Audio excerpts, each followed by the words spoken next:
Hello, c'est HR, votre chroniqueur. Alors aujourd'hui, on continue la saga des Universal Soldier.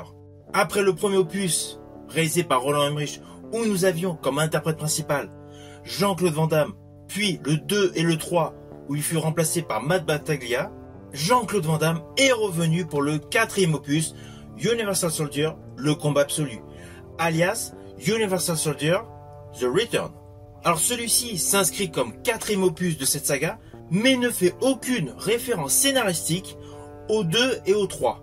Je rajouterai même que le début de celui-ci donne l'impression d'être un spin-off, car il ne présente aucun lien direct avec les 3 premiers opus. Mais cela n'empêche pas qu'au fur et à mesure que l'on suit le film, on réalise pleinement qu'il s'agit du quatrième opus, mais avec une ellipse temporelle, car dans cet opus, nous apprenons qu'il est devenu papa.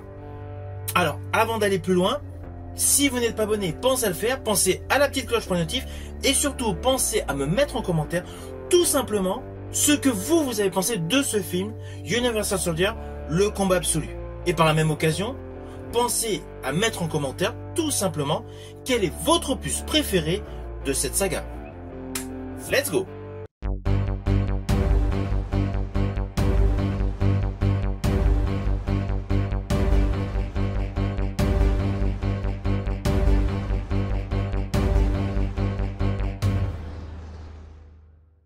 Alors tout d'abord, fiche technique de ce film. Ce film est le plus court de la saga.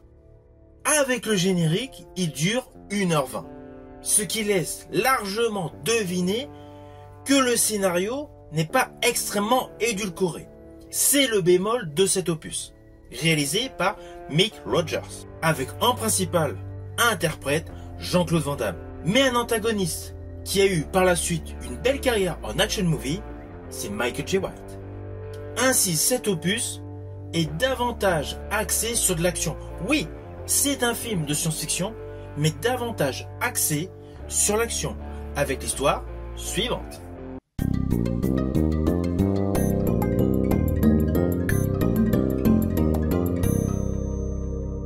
Alors, dans cet opus, nous découvrons que le personnage interprété par Jean-Claude Van Damme a tout simplement eu une fille avec Veronica, la journaliste du premier opus.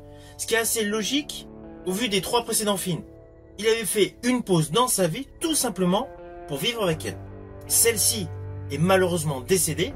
On n'a pas vraiment de détails là-dessus, mais tout ce qu'on sait, c'est qu'il a une fille qui est avec lui au centre des Unisols. Alors pourquoi au centre des Unisols? Tout simplement parce que Jean-Claude Van Damme, enfin son personnage, est devenu un expert d'entraînement pour la nouvelle unité des Unisols. Et là, coup de théâtre, une entité informatique, on va dire un précurseur à l'IA, se révolte et intègre un corps. Le corps d'un ex-soldat, interprété par Michael J. White. Et cette entité a pour nom Seth. Et naturellement, cette entité veut tout simplement prendre le contrôle. Alors oui, c'est indéniable, l'ambiance Terminator plane au-dessus de ce film. Car l'entité se révolte, comme jadis Skynet. À cela s'ajoute énormément d'actions dans le style des années 90, avec des explosions vraiment dans la même veine, et un côté beaucoup plus hollywoodien que les 3 précédents opus. Naturellement pour relancer la franchise. Mais là où il y a un bémol, c'est le scénario. Le scénario est extrêmement faible. La majorité du film se situe dans la base, avec beaucoup de plans serrés. Et sur sa globalité, cela reste une accumulation de scènes d'action. Alors perso, la scène d'action hors de la base, dans la boîte de striptease, n'a aucun intérêt, on va pas se mentir. Cette séquence, selon moi, était uniquement pour ajouter de la nudité dans la saga Universal Soldier. Mais cela n'apporte absolument rien sur le déroulé de l'histoire.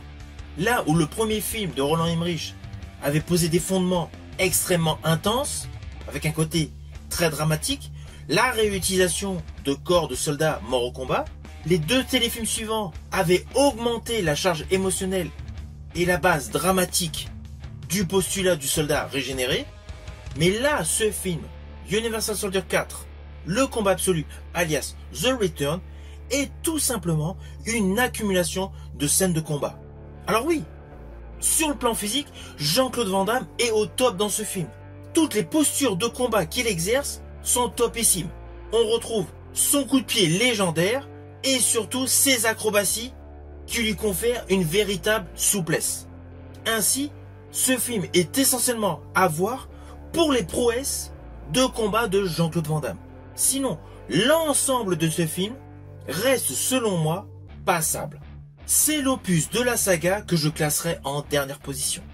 Toute la trame scénaristique se résume à un ticket de métro.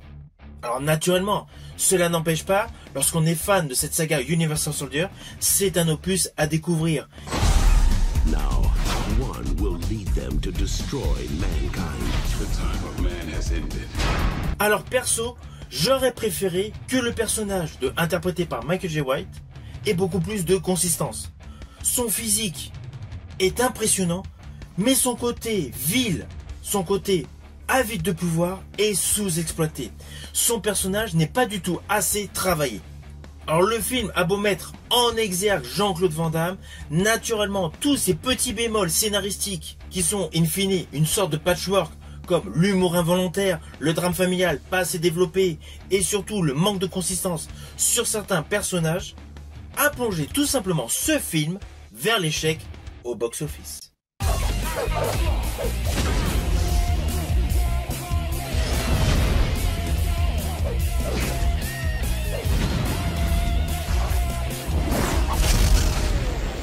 Universal Soldier, The Return. Alors au final, c'est uniquement un film pour les fans de l'acteur Jean-Claude Van Damme et les fans de la saga Universal Soldier. C'est le moins bon opus de la saga. Ce film représente uniquement un amalgame de scènes d'action. Si vous avez aimé ma vidéo, n'oubliez pas, petit pouce vers le haut, pensez au partage. Quant à moi, je vous dis à bientôt pour une prochaine vidéo.